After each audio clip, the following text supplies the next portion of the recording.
The sky over the city was painted in the soft, melancholic hues of a fading twilight, an evening that usually brought Haruka peace. For 5 beautiful years, her entire world had been anchored by a single person, Kaito.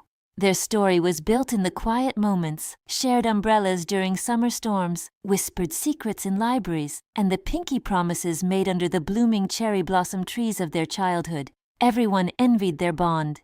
Claiming their love was the rare kind destined to survive time. They had already begun sketching out blueprints of their future together, discussing the apartment they would rent and the names of the children they hoped to raise. Haruka's trust in Kaito was absolute, a foundational truth as certain as the rising sun. She believed she knew every hidden corner of his soul. But slowly, that solid foundation began to crack. It started with small things that Haruka tried her best to ignore. A text message left unread for hours without explanation. A vacant, hollow look in Kaito's eyes when she spoke of their future. Then, the distance grew into an impenetrable wall that no amount of affection could scale. Kaito began missing important dates that had once been sacred to them. Their anniversary was spent with Haruka sitting alone at a candlelit table, staring at a phone that remained painfully silent. When he came home, he was a ghost, his warmth replaced by biting indifference. He stopped reaching for her hand, and the vibrant life that had once defined them was replaced by a chilling silence. Haruka tried to bridge the widening chasm, but every attempt was met with a cold shoulder. The breaking point arrived on a Tuesday afternoon, under heavy charcoal clouds. Haruka was walking past their favorite neighborhood cafe when she saw him through the glass window. Her heart hammered against her ribs, not with joy, but with a sickening sense of dread. Kaito wasn't alone. He was sitting across from a woman Haruka had never seen, a striking beauty named Elena. They weren't just talking, there was an undeniable intimacy in the way they leaned toward each other. When Haruka pushed open the door, Kaito didn't even flinch. He didn't look guilty or even surprised. Instead, he looked up and met her tearful eyes with a level of indifference that felt like a physical blow. Elena remained silent, her expression unreadable and clinical, as she watched the tragic scene unfold. The confrontation was brutal and devastating. Haruka's voice trembled as she demanded an explanation, her entire world tilting violently on its axis. Kaito didn't offer an apology. He stood up slowly, adjusted his jacket, and looked at Haruka as if she were a stranger who had overstayed her welcome. He told her, with a voice as cold as ice, that he no longer loved her. He said the flame had simply gone out, and that Elena was everything she could never be, someone who actually understood what he needed. Each word cut into Haruka's spirit. She stood frozen as he turned his back on their 5 years without a hint of regret or pain. Before we continue, subscribe to the channel and tell us in the comments where you are watching from. As he walked out of the cafe, the sky finally broke, and a torrential rain began to fall in heavy sheets. Haruka followed him into the street, her tears lost in the downpour, screaming his name, but Kaito didn't look back once. He climbed into a car with Elena and drove away, leaving Haruka standing alone on the sidewalk, drenched and completely broken. The man who once protected her was now the source of her storm.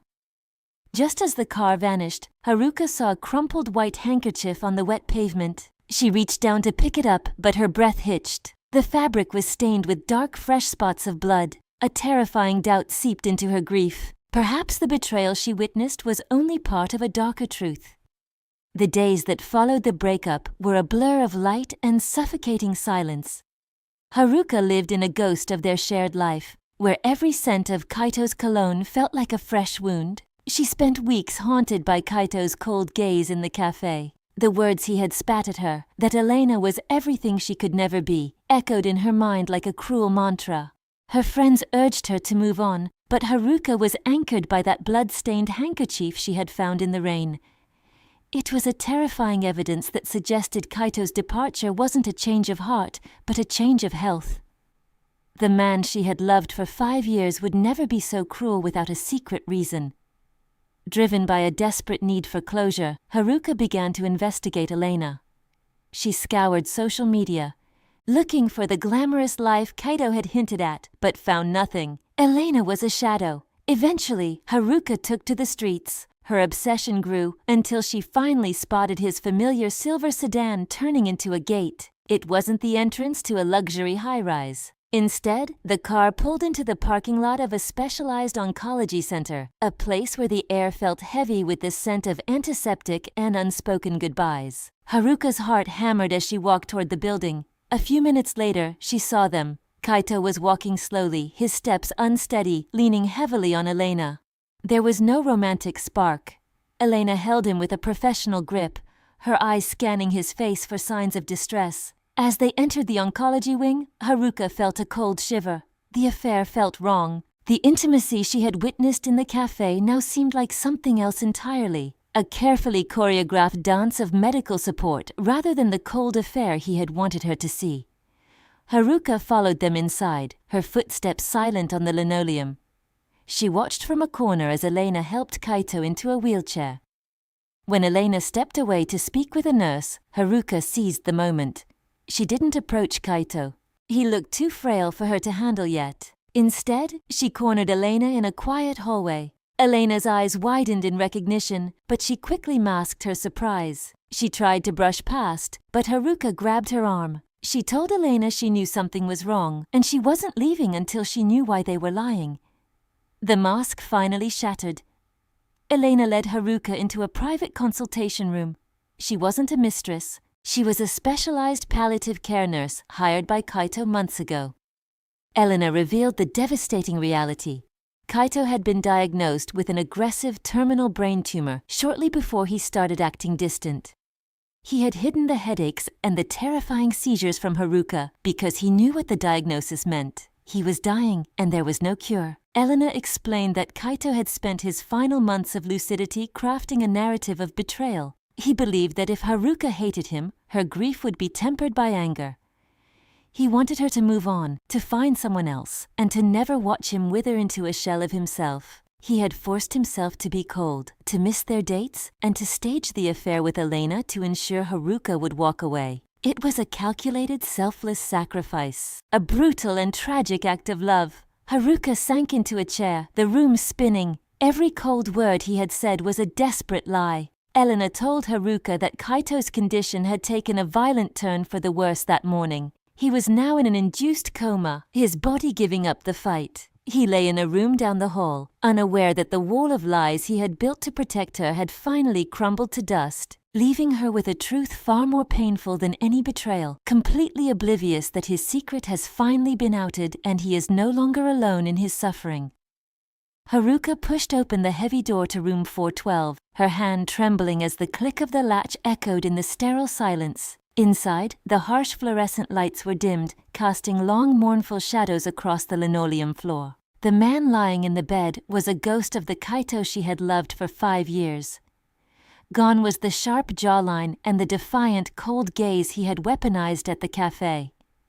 In his place was someone desperately fragile, his skin turned the color of pale parchment, his breathing assisted by the rhythmic hiss of a ventilator. The tubes and wires snaking around him were the only things anchoring him to a world he had tried so hard to leave behind. Seeing him like this, stripped of his lies and his manufactured cruelty, Haruka felt a wave of agony more profound than the anger that had sustained her for weeks. The facade had finally fallen away, revealing a soul that had been carrying a mountain of terminal pain in total isolation.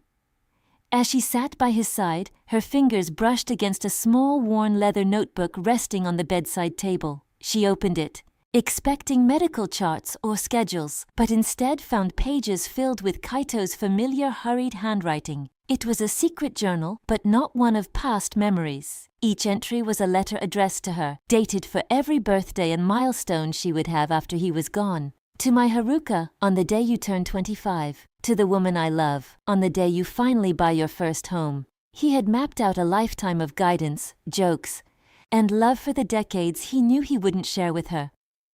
In those pages, he confessed his absolute terror and his desperate hope that his fake betrayal would serve as a psychological shield, protecting her from the slow trauma of his decay. He didn't want his death to be the end of her story. He wanted her hatred to be the fierce fuel that drove her toward a bright new beginning. Suddenly the monitors chirped a different, more urgent rhythm. Kaito's eyelids fluttered, and for a brief, breathless moment, he opened his eyes. When his gaze landed on Haruka, the initial confusion was quickly replaced by a devastating clarity. He knew his wall of silence had crumbled. A single tear escaped his eye, tracing a path through the exhaustion on his face. He tried to speak, his voice a mere rasping ghost of itself, apologizing for not being strong enough to keep the secret until the end. He whispered that he hadn't wanted his last image in her mind to be this, a dying man in a cold white room. He had wanted her to remember him as the villain who broke her heart, because he believed anger was a fire that kept a person moving, while grief was a heavy sea that would pull her under. Haruka shook her head, clutching his cooling hand to her cheek, and told him that she would rather drown in the truth than live a single day in a comfortable lie. Sensing that his time was measured in minutes, Elena quietly helped move his bed toward the small hospital balcony as evening approached. They watched the sun dip below the horizon together one last time, painting the sky in vibrant streaks of orange, violet, and gold. In that quiet moment, Kaito made a final request, that she wouldn't let her life stop just because his heart did. He admitted that true love wasn't just about holding on, but about having the courage to let go when the time came. As the last sliver of gold vanished, Kaito's grip on her hand loosened, and he slipped away into a permanent sleep, finally free from the burden of his secrets. Years passed, and the city changed, but the memory of that selfless sacrifice remained as the bedrock of Haruka's new life. She didn't become the broken woman Kaito had feared she would be. Instead, she stood on a sun-drenched cliff in a distant country they had once dreamed of visiting. She had achieved the dreams they shared, carrying his strength within her every step of the way. She realized then that Kaito's love wasn't just in the staying, but in the way he had tried to give her the world even as his own was ending. He had given her the strength to live for both of them, and as she looked out at the horizon she smiled, knowing he was finally at peace.